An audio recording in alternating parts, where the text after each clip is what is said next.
Olá, amigos que acompanham o The Papo, sejam muito bem-vindos a mais uma edição do seu podcast semanal. The Papo tá no ar, querido! E para você que chegou até aqui, lembre-se de se inscrever no nosso canal, dar um joinha, comentar, curtir, compartilhar para o máximo de pessoas que você conseguir, tá bom? The Papo tá nas eleições 2026, meu amigo. Primeiro ano do The Papo na eleição. E a gente começa essa semana com entrevistando, né, os 5 candidatos a governo do estado que vão estar aqui na bancada com a gente, falando das suas propostas e falando dos seus projetos para o Amapá, tá bom? Então, se você tem alguma pergunta aí que você queira jogar para os próximos, a gente grava um hoje, que é segunda, vai ao ar amanhã, quarta-feira vai ao ar outro e até sábado vai estar entrando no ar até o último episódio, né? Então, se você tem alguma pergunta e queira mandar aqui para os convidados, fique à vontade, tá bom? Der tempo, a gente pega a lei e faz a pergunta, tá bom? O primeiro convidado de hoje é o Carlos Clay, do PSTU, candidato a governo do estado. Aqui, Carlos Clay, muito obrigado pela sua presença. A gente separou algumas perguntas aqui para ele. A gente vai fazer um bloco de 5 perguntas. E mais uma, né? Mais 2, aliás, que são perguntas que a gente vai fazer para todos os candidatos a governo do estado. E essas perguntas não tem tempo, é uma entrevista, é um bate-papo. A gente decidiu fazer aqui do jeito que é o The Papo, é um bate-papo que a gente puder. A gente vai ler algumas coisas aqui, né? Porque é necessário para esse momento, né? De eleição, botar as palavras certas no lugar. E eu espero que você goste desse episódio, tá bom? Vamos lá então. Carlos, obrigado pela tua presença aqui.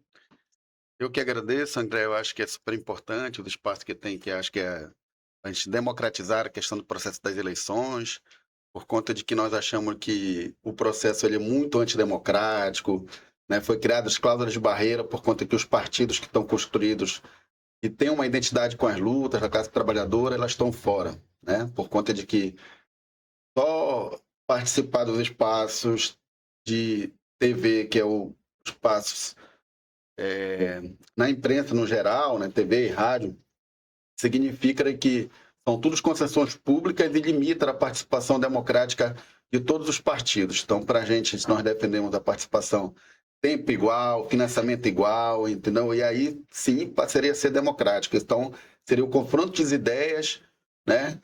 Nossa, qualquer outro candidato que teria, qualquer partido que tem um comprometimento aí com a luta, a organização da classe trabalhadora, teria esse mesmo direito, entendeu? Entendi. Então, agradecemos o espaço, que são raros, nós vamos ter, né?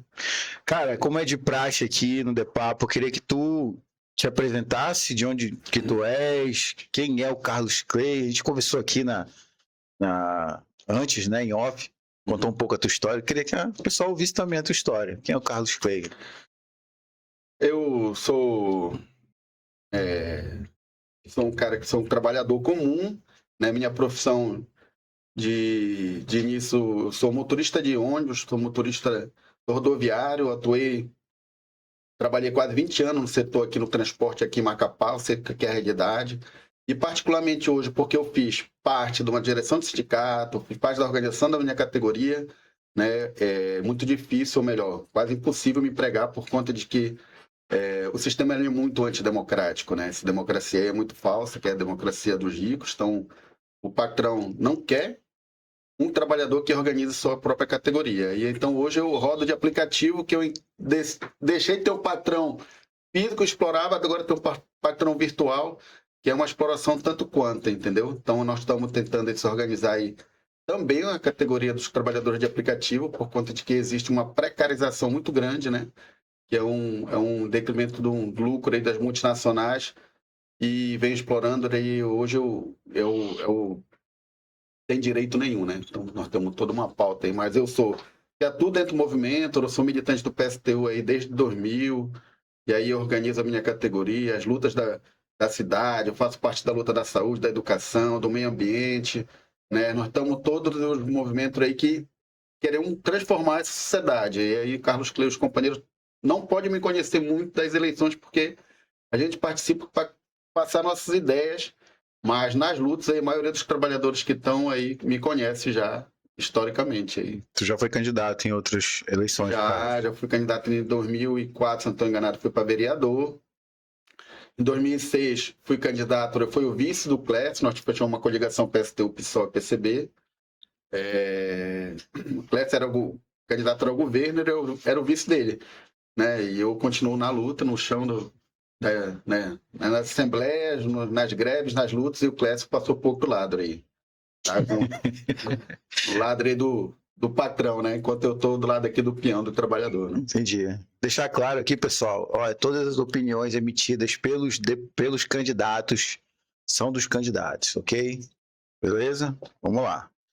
E aqui o espaço é aberto, é uma ágora, a gente tenta fazer que seja parecido com uma ágora. Você chega, conversa, eu boto sua ideia, beleza? Vamos lá então, candidato. Tem uma primeira pergunta aqui sobre o modelo de governo. Eu conheço um pouco a história do PSTU, estava até falando, né? Eu já fui filiado ao PSTU, né? Fui filiado ao PSOL, PSTU. A gente tem uma história aí de militância também, né? Não só eu, mas outras pessoas da família, Carlos. Que a gente estava conversando ainda agora aqui. Legal. Vamos lá. Candidato, o PSTU quer acabar com a estrutura política atual, transferir o poder para conselhos populares e pagar salário de operário para os políticos. Sendo muito pragmático aqui, como implementar um modelo tão radical sem sofrer um bloqueio total ou impeachment imediato da Assembleia Legislativa? É um desafio esse programa de vocês aí. Mas ele é muito mais fácil, André, porque é o seguinte, nós dizemos o seguinte, quem produz a riqueza, quem trabalha são a classe trabalhadora, nós produzimos. Então, nós defendemos que 100% do orçamento ele tem que ser 100% decidido pela classe trabalhadora através de conselhos populares. Associação de bairros, através das entidades sindicais, dos movimentos sociais. Então, são eles que estão no chão dos hospitais, né? Que estão nas secretarias.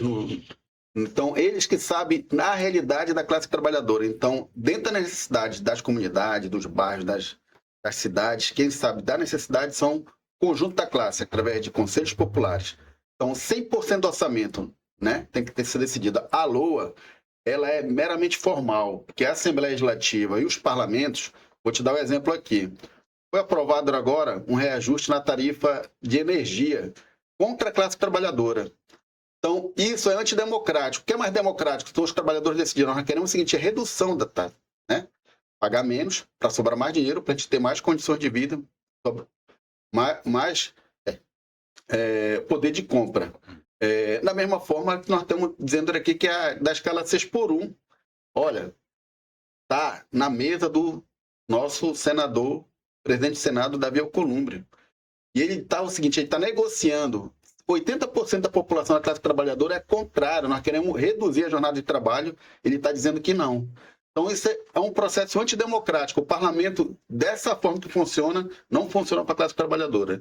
Nós elegemos a cada 2 anos, né? Participamos das eleições e a maioria das vezes que tem acontecido são o parlamento votar projeto contra a classe trabalhadora. Reforma trabalhista, reforma da Previdência, tudo com discurso do que vai melhorar, que vai desenvolver. Só tem desenvolvido para o setor que tem o controle do sistema, né? Que nós estamos que é os grandes capitalistas, os empresários, o setor do grande capital. Então, os conselhos populares é a única saída. Agora, se eles vão tirar a gente lá, ele vai ter que enfrentar parte da classe trabalhadora, porque nós vamos colocar o povo na rua, entendeu?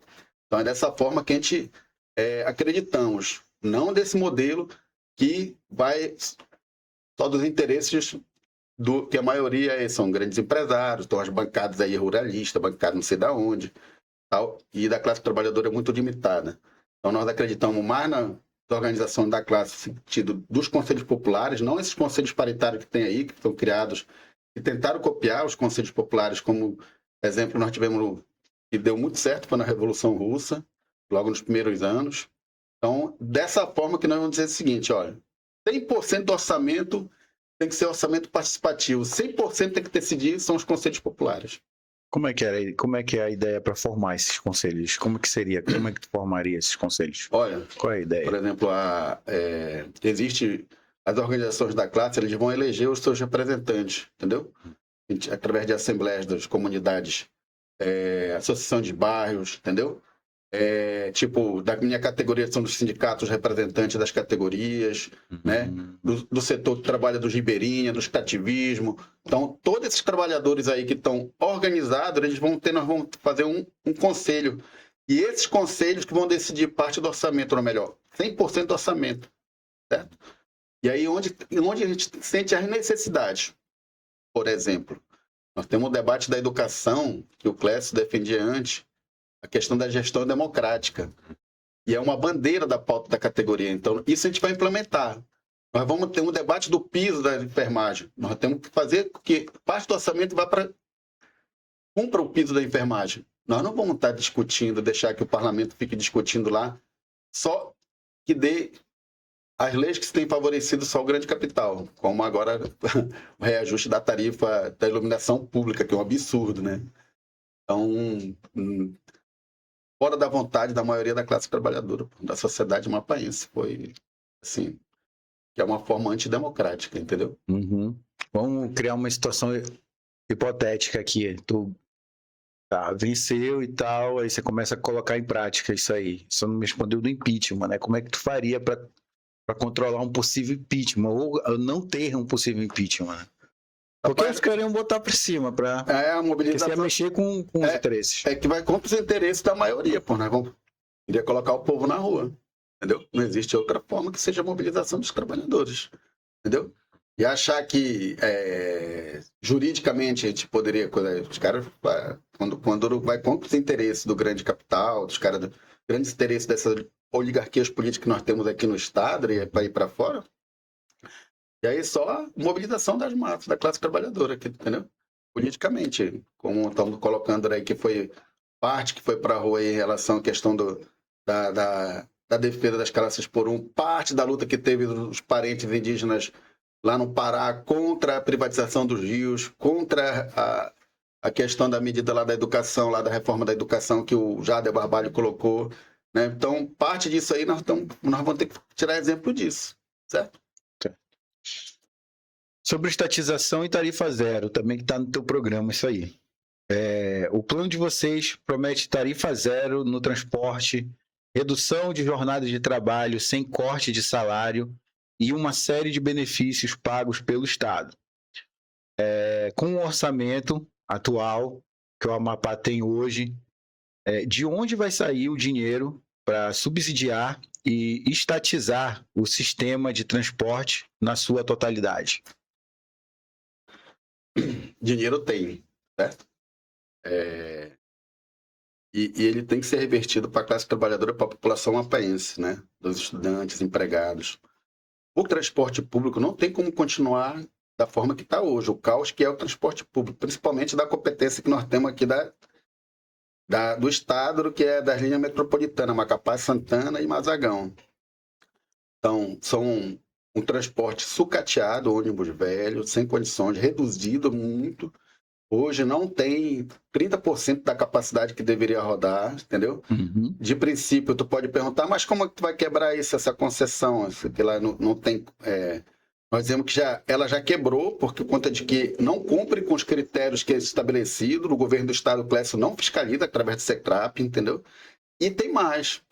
Só em 2025 foram mais de 5 milhões de fomento para as empresas de ônibus. Entendeu? Para atender Macapá, Santana e Mazagão. 5 milhões. Certo? Nós temos vários exemplos. Nós temos 146 cidades no Brasil que a tarifa é zero. Que é subsidiado, ou melhor, que é fomentado pelo Estado ou pelos municípios. Significa que esses recursos que o trabalhador deixa de pagar a tarifa de ônibus, ele, por exemplo, vou dar um exemplo de Caucaia, no Ceará, né? 300 e poucos mil habitantes. A economia lá cresceu em 25% só da população deixar de pagar o transporte, porque parte do comprometimento do orçamento de uma família aí que tem 3, 4 filhos que estudam, compromete com relação à questão da tarifa de ônibus. E, então, melhoria na qualidade. Olha, cara, eu sou rodoviário, eu sinto na pele, eu sei o que os companheiros sofrem, certo? Tipo, a Ciantu da vida aí, tem 5 meses que os trabalhadores estão com salário atrasado, cara. A Expofeira agora vai passar um bom dinheiro em relação à questão que foi tarifa zero, mas foi o nosso dinheiro. Foi subsidiado. Foi subsidiado. E os trabalhadores não receberam. Entendeu? Então, significa que existe uma política centrada que o serviço é público, deveria ser 100% garantido como a saúde, a educação. É dessa forma que a gente vai ter o transporte público. Então, existe uma necessidade. Acabar com o caos que nós temos no transporte público. Acabar tá um caos. Certo? Voltar o cobrador de ônibus, porque ele é fundamental para o atendimento e o auxílio do motorista.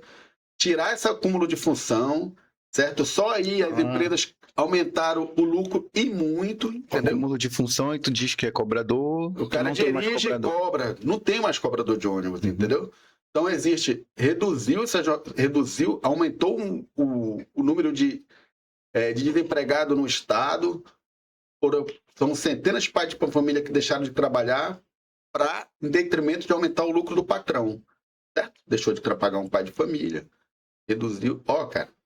Cara, a Secrap, que secretaria que deveria fiscalizar, acho que ela é o escritório das empresas, entendeu? Por conta, olha, teria que ter uma regularidade nas viagens em relação à questão do tempo ser reduzido no tempo de viagem. O trabalhador e o estudante, ele que vai no seu local de trabalho, estudante, cara, tem chegado atrasado nos seus compromissos, entendeu? Pura responsabilidade. Nós temos um movimento aí que está sendo levantado, principalmente os companheiros, os estudantes aí que da Unifap, da UEAP e da Escola Técnica da UAPA, IFAP, significa o quê? É um movimento pelo transporte digno. Não estão aguentando mais o sofrimento que significa tu pegar um ônibus. Parte dos trabalhadores e estudantes estão se comprometendo a chegar no seu horário. Olha, aí espera um tempo para o ônibus. Quando o ônibus chega, superlotado. E a maioria das vezes fica no meio do caminho. Dinheiro tem. Agora esse dinheiro não está vindo revertido conforme a necessidade que tem. O transporte é público. Deveria ser tratado com o governo como um recurso para estar servindo a população de qualidade. Nós temos, por exemplo, de 146 cidades no Brasil, certo? E esses recursos que são pagos, os incentivos, os fomentos, os subsídios, né? Agora o governo acabou, as empresas acabaram de ganhar agora isenção do imposto de renda do diesel para as empresas de ônibus. Só que isso não é revertido em qualidade, entendeu? Não é revertido em melhores condições de trabalho para os trabalhadores. Não é revertido em ônibus novos. Então, significa que esse modelo não dá certo. O nosso, nós estamos propondo, ele resolve o problema e o caos que é o transporte público, entendeu? E toda solidariedade aos trabalhadores aí que estão com salário atrasado, entendeu? Que lutam e trabalham nas condições que são dadas ali em relação dos ônibus. Tem a possibilidade concreta, né? São veículos que não rodam, circulam mais em outra cidade nenhuma, chega para cá, parece me dar uma pintada e aí é aceito, né? Cara, tem assim, existe a fiscalização da lei seca, as blitz aí, mas duvido a Polícia de Trânsito, a Polícia Federal e a Polícia a Municipal fiscalizar esses ônibus se eles estão com os documentos em dias. A maioria não tem nem documento legalizado, entendeu? Principalmente ele passar por uma vistoria, pela questão de segurança. Então, a população sofre risco todo dia. Os trabalhadores também sofrem 10 vezes mais que a população sofre. São obrigados a trabalhar nessas condições, nessas realidades que é hoje o transporte público em Macapá, que é o pior que tem do Brasil. Só para ficar um pouquinho claro para a gente, para mim, que eu não conseguia entender ainda, tu ia manter o subsídio? No caso, tu ia manter esse subsídio ou ia... Na verdade, reestatizar o transporte público. Tu ia reestatizar. A nossa proposta é criar uma empresa pública. Uhum. O dinheiro que é investido lá, que é criar uma empresa pública para garantir, certo? Uhum. Lógico, isso é paulatinamente, no sentido de que a gente não... Na forma, primeiramente, olha, os 5 milhões... É porque a gente tem uma experiência bem ruinzinha aqui. Tem, pois Carlos. Vou te dar um exemplo. Você entra por exemplo, para assumir o transporte público, né? A gente teve uma experiência, tu sabe disso. Aqui agora em Macapá, a prefeitura assumiu o transporte público e aí baixou mais da metade do número de ônibus que tinham, porque as empresas não cumpriam, não sei o que foi que aconteceu, só sei que baixou mais da metade. Era de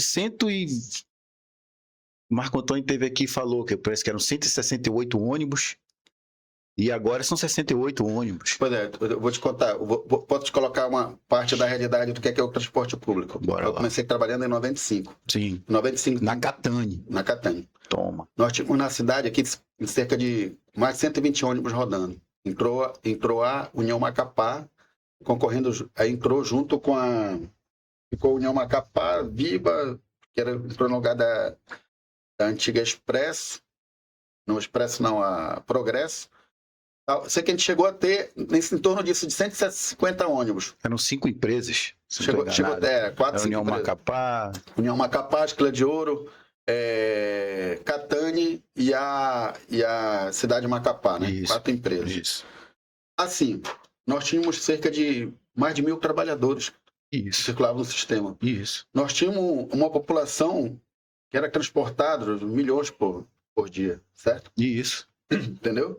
Atendia às necessidades dos bairros, tinha uma frequência de ônibus muito regular, Sim. certo? Sim. Então, houve uma política de reduzir e precarizar o transporte público. E aí, dentro disso, quem tem sofrido são os trabalhadores da população, certo? Justo. Correto. Então, é o seguinte, hoje nós não temos nem 300 trabalhadores, nós não temos 200 trabalhadores no sistema aqui do Macapá, entendeu? Então, na verdade, começa rodando com 70, não termina com 40, né? Com 50 ônibus, entendeu? Então, significa 50 ônibus para assistir uma necessidade de 30 e poucas linhas, significa que tem ônibus que não tem nenhum rodando, linha, né? Isso foi uma intervenção do município, né? Certo. Não, isso já vem. Aí o município entrou dizendo que trouxe uma empresa nova e que uma empresa nova que de princípio, ela assumiu a linha da Capital Morena, né? A Capital Morena assumiu. Tem um turno, foi? Não. Foi Capital. Capital Morena. Tá. Ela assumiu no sentido de que desse modelo de que o município assumia essa responsabilidade. Cara, por exemplo, a empresa teve toda a liberdade, o patrão teve toda a liberdade para fazer um bocadão de coisa que era contra o nosso princípio, contra a defesa da nossa bandeira. Por exemplo, implementou banco de hora, colocou diária, trabalhou sem carteira assinada, tudo com o aval da prefeitura do Furlan e do quem estava à frente. Uhum. Através de muita denúncia, eles recuaram. Significa que era uma intervenção que, na aparência, quem mandava mesmo era o patrão. Ele só estava injetando dinheiro lá. Na nossa forma é diferente. Nós queremos criar uma empresa pública, entendeu? Que tem possibilidade concreta dos recursos e o dinheiro que o trabalhador gasta com o transporte, ele vai ser usado onde ele queira, entendeu? Isso, as experiências que temos de Caucaia e vários outros municípios, 25% da economia cresce, a economia no comércio cresce, cara, entendeu? Então significa ter um retorno muito grande. Então não é essa lógica aqui, por exemplo, a maioria das empresas aqui são os empresários de fora, leva todo o dinheiro daqui, ué. Entendeu? Sim. Então, essa lógica, o município, o Estado, a Secretaria de Transporte aqui, através do governo do Estado, injetou só no último ano agora 5 milhões e pouco para as empresas. Pô. Qual foi o retorno que teu? Sofrimento da população, pô. Entendeu? Com ônibus velho, precário, salário atrasado, entendeu? Sim. Então, para garantir salário, cobrador de ônibus, certo?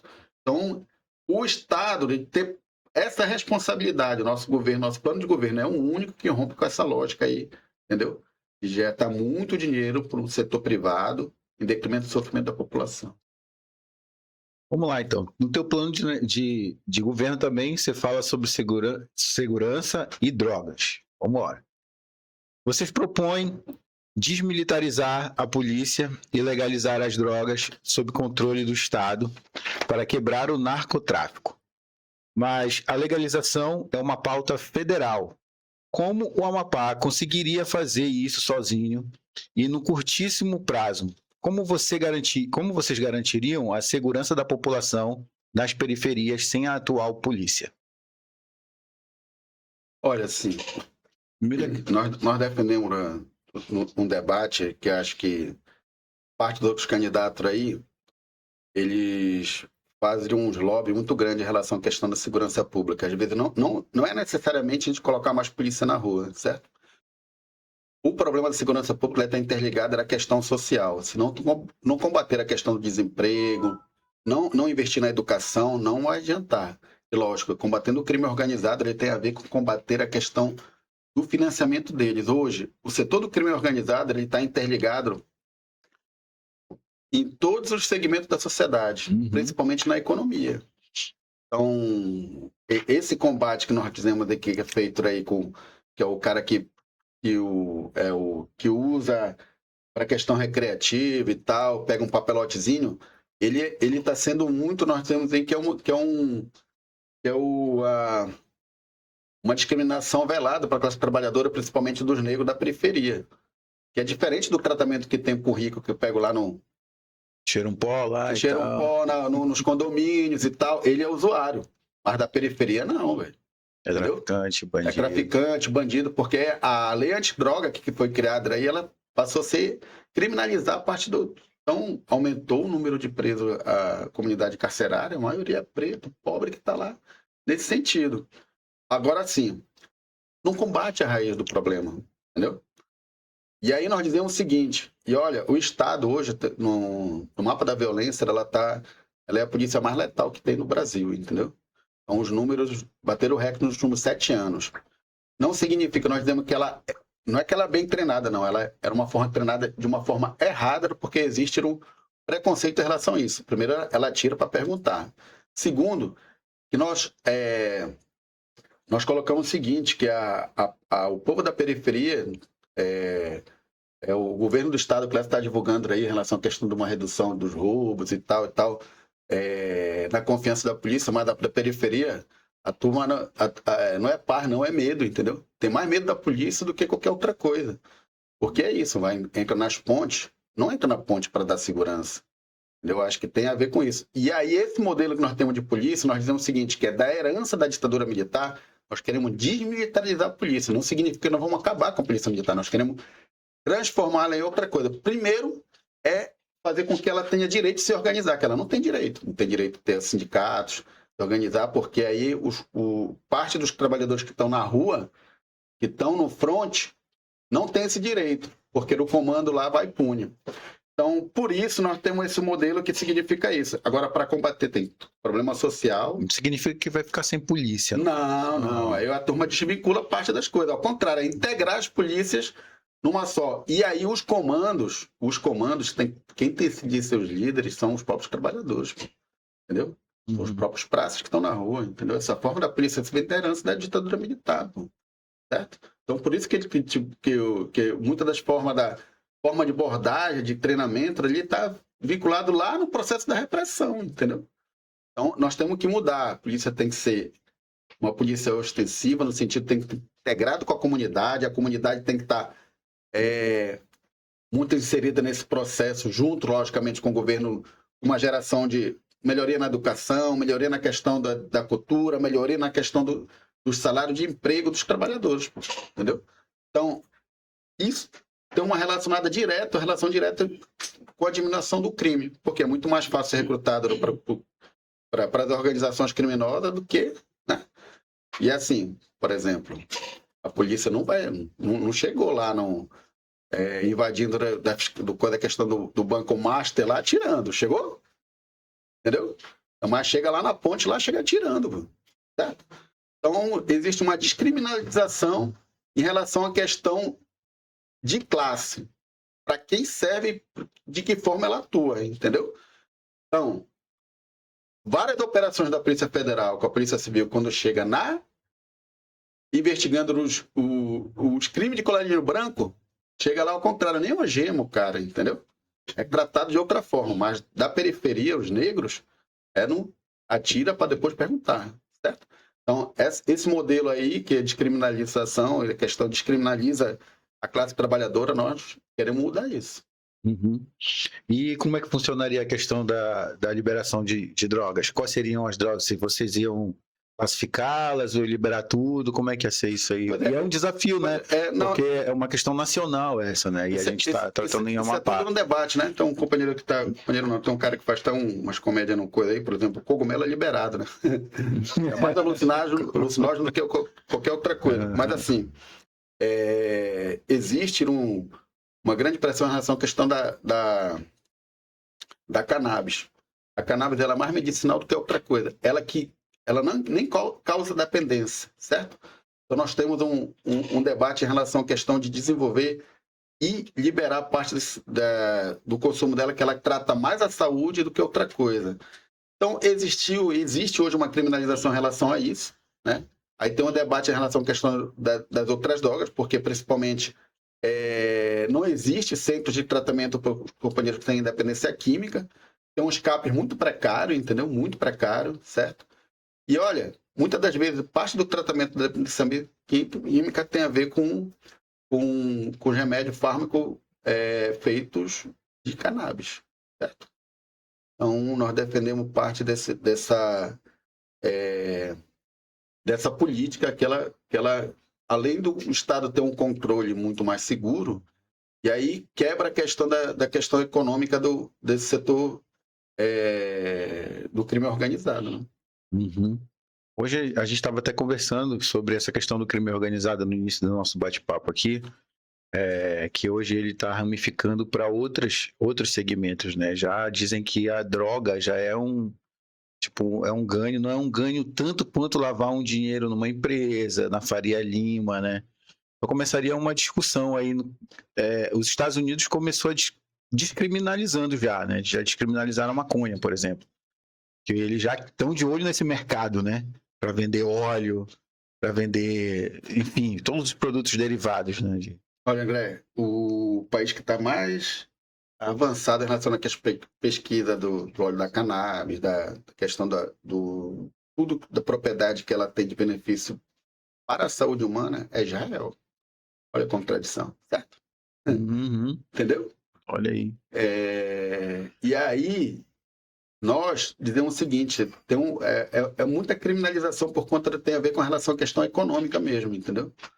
Então é muito difícil alguém... Uma criminalização que começou lá na década de 70, né, cara? Era por causa por causa que a fibra da cannabis... Era mais forte do que a do algodão, né? Aí... Tô sabendo. Então, tem a ver com a questão econômica. É verdade. Então tá, a gente venceu aí sobre a segurança e droga. Teu plano também fala sobre o petróleo, né, na Foz do Amazonas. Muito legal isso aí. Diferente dos seus adversários, o PSTU é totalmente contra a exploração de petróleo na margem equatorial por questões ambientais. Se vocês vão fechar a porta para essa receita bilionária, qual é a alternativa imediata que vocês trazem para gerar os milhares de empregos que o amapaense tanto precisa? A gente falou até da taxa de desocupação, né? Eita, agora. Cara, muito boa essa pergunta, Greg. Nós somos a única candidatura, o único programa que nós somos contrário a essa exploração do petróleo. Aqui acho que o pessoal também, não? Não, mas quando que o pessoal... PCO. PCO? Não, pô, PCO? PCO tá defendendo, pô. O Jairo defende aí. É mesmo? Boa, vamos conversar com o Jairo sobre isso. Nós somos a única candidatura, olha. Primeiramente, era a questão do risco ambiental. Vai contra todos os estudos científicos em relação à questão do climática. Nós temos que a emissão de CO2 pelos combustíveis fósseis é o segundo do que mais polui, certo? Certo. E nós estamos dizendo o seguinte, que até 2030 e pouco, nós vamos estar insuportável a questão das mudanças climáticas. Tem a ver com essas emissões. A outra coisa que tem a ver com o risco ambiental, que nós temos aqui a maior região de mangue do mundo, na nossa costa do Amapá. Então o risco é muito grande. E aí, o outro elemento é que parte desse dinheiro aí que está dizendo que vai gerar emprego não vem para a classe trabalhadora, velho. E os empregos não vão ser gerados dessa forma que está sendo propagandeado. São empregos de especializações técnicas e com muita experiência, certo? Os cursos que estão sendo formados aqui vai empregar bem pouco. E as petrolíferas que ganharam a exploração e que estão, né, que vão lucrar muito. E eu posso te dizer o seguinte, e esses royalties talvez nem chegue como é propagandeado. Eu vou te dar um exemplo, Pedra Branca do Amapari. Bora lá. Certo? Bora lá. Pedra Branca do Amapari, só em 2019, a mineração lá, a mineradora que está extraindo o ouro do Amapá, o ouro e o minério. né? Tem um outro minério lá. Então... Manganês, não? Não, tem outro minério. Não... Tá. Bom, entrou só de royalties, na verdade, que é a compensação financeira pela extração de minério, que é a CEFIM, que calcula a questão da Agência Nacional de Mineração. Então, o que é que acontece? Entrou 9 milhões, quase 10 milhões de reais só em 2019. Entrou em 2020 7 milhões, aí caiu na pandemia e agora caiu para 200. No ano passado caiu para 200 e poucos mil, e agora esse ano caiu para 16 mil. E a produção e a retirada do minério mudou pouca coisa. Então, tanto é que a Pedra Branca do Amapari, a prefeitura está entrou com uma auditoria junto com a Agência Nacional de Mineração. Agora esse dinheiro, onde é que ele chegou? E essa é a pergunta que a gente se faz. Pedra Branca do Amapari tem 1,3% de saneamento básico, certo? Metade da população não tem água encanada. Metade ou 30% da população usa rede de esgoto ou usa fossa rudimentar, buraco, privada, entendeu? Uhum. Então, parte da população lá não tem sequer... não tem asfalto, não tem infraestrutura necessária que o royalties que gerou. Uma população de 12 mil habitantes. Verdade. Certo? Tá, e eu só estou te falando, Serra do Navio, o que é que ficou? Quem ficou rico? Qual foi o trabalhador que ficou rico em Serra do Navio? Serra do Navio tem o IDH dos piores que tem no Brasil. Mesma coisa para Pedra Branca do Amapari. E eu vou te falar, dar outro exemplo. O governo do estado, o Clécio Luiz está propagandando, está vendendo o estado, está vendendo as terras raras, está vendendo o cerrado, está vendendo o petróleo, dizendo que nós vamos ser o país, que o estado mais rico. Olha, e aí está a garantia de segurança política, jurídica, né, e tudo mais aí para o setor do capital. Ele está dizendo o seguinte: venham saquear nosso estado e deixe o povo cada vez mais pobre.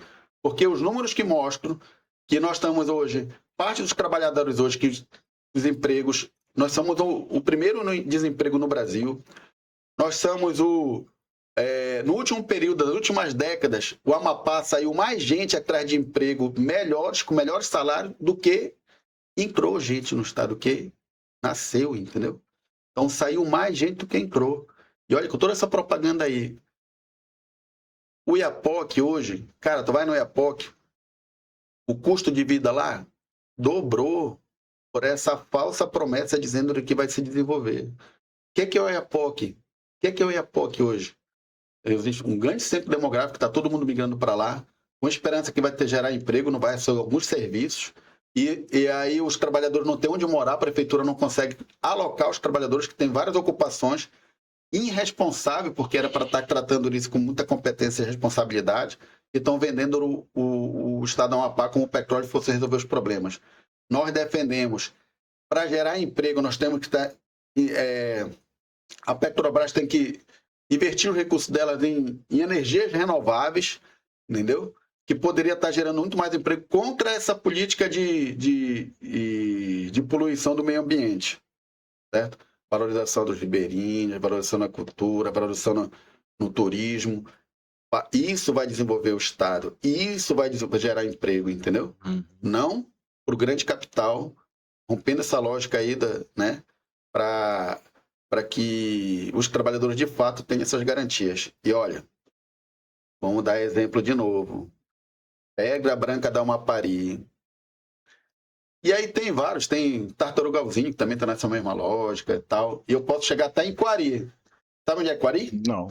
Quari, poço de urucu da Petrobras. Desde a década de 80 tem uma exploração, tem um poço lá que extrai petróleo. Quari fica no meio da Amazonas, no meio da floresta. Certo? Quari é um dos piores IDH que temos do Brasil. Royalties, só no último período agora entrou 250 milhões de reais. Certo? Mas metade da população não tem esgoto, certo? Não tem água encanada. Entendeu? Então, dessa mesma lógica. Essa lógica aqui não vem para a classe trabalhadora, não gerou os empregos necessários. Ao contrário, lá migrou o quê? O crime organizado, porque é um centro de tráfico, de prostituição, certo? com a lógica dizendo que vai gerar emprego. Não é, são poucos empregos. E aí parte só é transitório, que vai e volta, entendeu? Então, é mentira. Estão mentindo para a classe trabalhadora em relação à questão da exploração do petróleo. É a mesma lógica da questão da energia. Nós temos 4 hidrelétricas, passou para o setor privado, privatizou, onde a classe trabalhadora tem que decidir se paga energia ou come. Entendeu? Só a Equatorial, no último período, só em 2024, ela teve uma receita de 201 milhões de reais. Entendeu? Enquanto o trabalhador aqui, ó, esse dinheiro vai para fora, não fica, não gera riqueza necessária para gerar economia aqui. Entendeu? Então, só nos últimos anos, o reajuste da tarifa foi mais de 40%. E era para ser 80%, porque o movimento foi para a rua e frearam e o governo Lula subsidiou parte disso. Certo? A mesma coisa no saneamento básico. Sabe quanto teve de reajuste na água? Mais de 30% nos últimos anos, que é a concessão, que a gente diz que é uma privatização. A CSA, ela deveria investir per capitamente no Estado R$ 236 reais. Ela não investe pouco mais de 100. Ela só interligou parte de água para alguns bairros, mas a maioria dos bairros não tem água. Ela ligou o cano, mas não chega água. Todo dia falta água. E todo dia a gente fica o terror quando cai um negócio no trovão, do terror da questão do apagão. Isso ficou afetado no Amapaense, do povo amapaense em relação ao apagão. Isso significa que é dar lucro, muito lucro serviço público, certo? E aí, por isso que nós defendemos a restatização, é a mesma lógica em relação à questão da exploração do petróleo. Então, essa lógica aí não serve para a classe trabalhadora, entendeu? Entendi. Falou de CSA, é a próxima pergunta aqui, sobre saneamento. Beleza. O programa exige a quebra de contrato da privatização de saneamento, que é a CSA Equatorial. Reestatizar serviços assim geralmente envolve muitas multas rescisórias bilionárias. Vocês vão simplesmente tomar a empresa? Como lidar com a enxurrada de processos judiciais e o risco de paralisar o serviço de água de vez? André, assim, ó, é simples. Quem quer estar quebrando o contrato é a própria concessão, é a própria privatização, certo? Ela deveria estar investindo R$ 236 reais per capita por ano, certo? No primeiro ano, ela não investiu nem 30 e poucos reais. Agora que ela investiu 100 e poucos reais per capita para ligar o cano, colocar o resisco na residência da casa, mas ela, de esgoto, avançou, foi a prefeitura que fez esgoto pluvial, certo? Existe um crime na cidade que a CSA deveria estar tratando, fazendo esgoto para a cidade. Nós somos o pior capital que tem de esgoto no país. Então, o esgoto que nós temos, ele está sendo jogado, são milhões de metros cúbicos jogados no rio, nos nossos mananciais, nas nossas bacias. Não tem tratamento de esgoto. Quem é responsável por isso? Quem assumiu essa responsabilidade? CSA. Então, por isso, ela está quebrando o contrato. Ela não fez nenhum. Não tem nenhum metro de esgoto tratado que a CSA fez. Certo? Então, para isso, até 2033, o compromisso que tem em relação à questão do estudo que tem o Instituto Trata Brasil, que trata da questão do saneamento básico no Brasil todo, os índices que mostram que nós somos dos piores. O que deu uma pequena melhorada, aumentou de 7%, 8% de esgoto para 14%. Menos de 15% da população hoje não tem esgoto. Significa cada real investido em saneamento básico para a população é R$5 que se economia na saúde. Entendeu? Então, esses números aí está sendo ao contrário, está sendo inverso. O trabalhador está adoecendo porque está jogando no rio, está jogando nossos mananciais, no esgoto, certo? E além disso, ele está pagando mais caro por uma água que nem chega. Entendeu? Olha, falta água todo dia na cidade. Todo dia. Só aí a gente já quebra a questão do contrato deles. Certo? É a mesma empresa Equatorial e a CSA, são o mesmo grupo econômico. A Equatorial devia pagar milhões de indenização pelo apagão, porque a responsabilidade foi dela. Pagou? Só aí a gente quebra o contrato. Entendeu? Então, e aí nós queremos chamar a população, nós queremos uma empresa pública para servir a população com uma tarifa acessível, com qualidade, entendeu? Então, só aí, olha, cara, Só no último 2024, a Equatorial teve uma receita líquida de 201 milhões, entendeu? Então essa lógica aí que não é para saquear o povo, tirar dinheiro do bolso, entendeu? E aí não, é esse discurso aí que está gerando economia, que está desenvolvendo, esse desenvolvimento vem para o grande capital, para as grandes empresas, que não vem para o trabalhador, certo? Agora tem uma pergunta aqui, que já chegando já para o final, Carlos, uma pergunta que eu faço, que a gente vai fazer para todos, né? É a questão da dependência, dependência federal de recursos no teu governo. Como é que vai ser isso? Tu pretende continuar dependendo de fora, da questão externa, porque o teu plano ele precisa que tu gere receita para poder botar para funcionar, né? Como é que ficaria essa questão, essa relação de federal com estadual? Olha, assim, primeiro tem uma responsabilidade, né? Eu vou tratar em relação à questão, vou colocar no tema da saúde, certo? Quando o orçamento do Estado, justamente, que ele consegue atender a população, ampliar seu atendimento, a verba federal ela aumenta para o SUS, certo? É, verdade. Então, significa, contra essa lógica que nós temos hoje, dos últimos governos que passaram aí, nós temos a pior saúde pública do Brasil. Isso a gente vive na realidade, isso eu sinto na realidade, certo? A população sente o que é conseguir um médico especializado no HCAL, no estado. Sente o que é, às vezes, fazer um exame especializado no estado, entendeu? Agora, o governo, no último período, o Clécio, está injetando milhões para o setor privado. Eu vou te dar o exemplo aqui da UEI. A UEI é uma unidade de internação que fica ali no Laguinho, perto ali da São Benedito, a igreja de São Benedito. Só de aluguel, paga por mês, é R$192 mil. Dá mais de 2 milhões por ano, certo? Então, esse dinheiro que deveria estar investido na contratação de médico, concurso público, para estar tendo remédios, exames. E eu vou te falar, esse é um dos prédios, são dezenas de prédios que o Estado tem alugado, porque tem os seus aparentados políticos. E esse prédio que é o UEI é do família do Alcolumbre, que é do seu parceiro político agora do União Brasil, que é o presidente do Senado, entendeu? Então é muito fácil, cara, é o mau uso do dinheiro público, entendeu? Que poderia estar ampliando esses serviços para a população. E eu te coloco, cara, o HCAL, cara, passou parte do ano sem água, entendeu? Água necessidade básica. Os atendimentos não eram deixados de ser feitos por não ter água, cara. Água, entendeu? Por uma incompetência de um governo que está pagando 110 milhões para uma empresa, criou uma fundação que precarizou os serviços dos trabalhadores, entendeu? Não o contrato dos enfermeiros, os trabalhadores que estão no chão do hospital com salário menores que é adequado. Entendeu?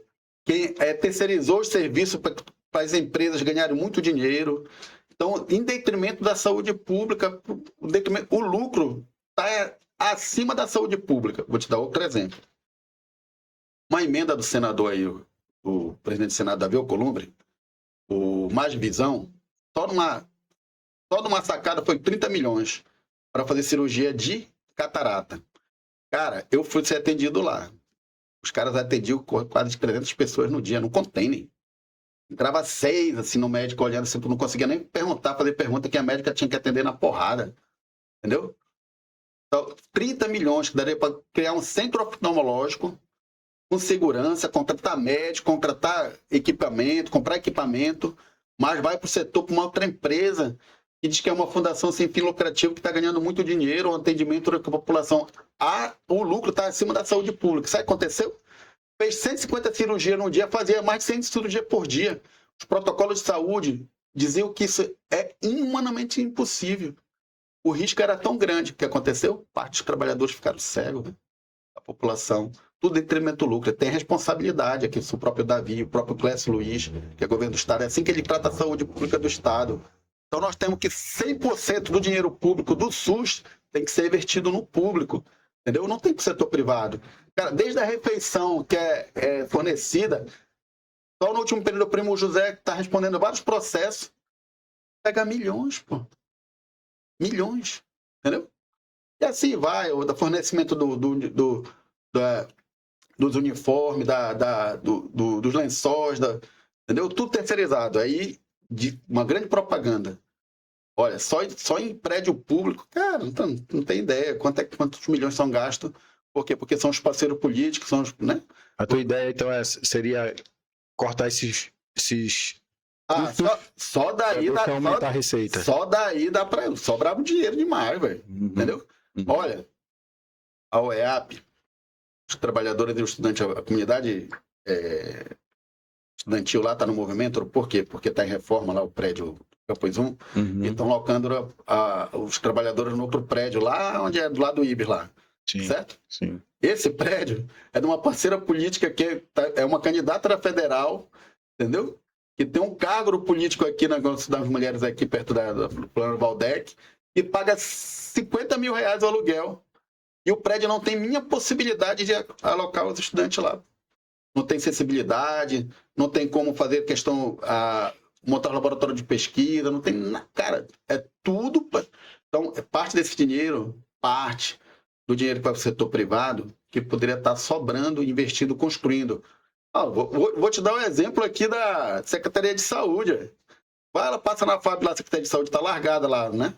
Até apelidou, parece o Castelo do Igresco, né? Lembra? Certo? Lembro do Castelo de Igresco, verdade. Tem a frente. Cara, paga milhões de aluguel ali, onde é ali do lado ali da Jolossan, entendeu? Pro setor privado. Milhões. Já está há vários anos. E foi prorrogado o contrato de novo lá, entendeu? Daria para estar construído, reformado, dezenas de vezes já o prédio da saúde, da Secretaria de Saúde do Estado, a sede, entendeu? Então essa lógica, cara, não serve pra gente. Quem são responsáveis? Porque tem esses parceiros do capitais que financiam o governo, entendeu? Certo? Entendi. Bom, essa lógica, nosso partido PSTU vai romper com tudo isso. Tudo é investido para a classe trabalhadora e ela vai decidir 100% do orçamento para isso. Dinheiro tem, certo? E aí nós vamos gerar mais dinheiro, porque vai sobrar o dinheiro do trabalhador que ele hoje, se ele não fizer negócio de uma rifa para fazer um exame especializado, para não ir para as clínicas particulares, ele não é tratado. E olha, a única coisa da saúde que funciona do Estado é o TFD, que é o tratamento fora do domicílio, porque o trabalhador vai tratar fora. Isso quando consegue, entendeu? Porque tratar mesmo aqui é muito difícil, cara, o tratamento da saúde. Eu sei que eu sofro por isso. Eu uso o SUS, entendeu? Felizmente, o Davi Alcolumbre, o Valdez gosta da vida, eu não uso o SUS. O Clécio não usa o SUS, velho. Entendeu? Como é que é a lógica? Então, por exemplo, não estão nem aí. Tudo é negociável.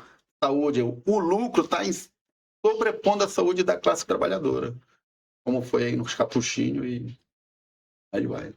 De acordo com as últimas pesquisas, só a última pergunta agora, não vai ter segundo turno, segundo as últimas pesquisas.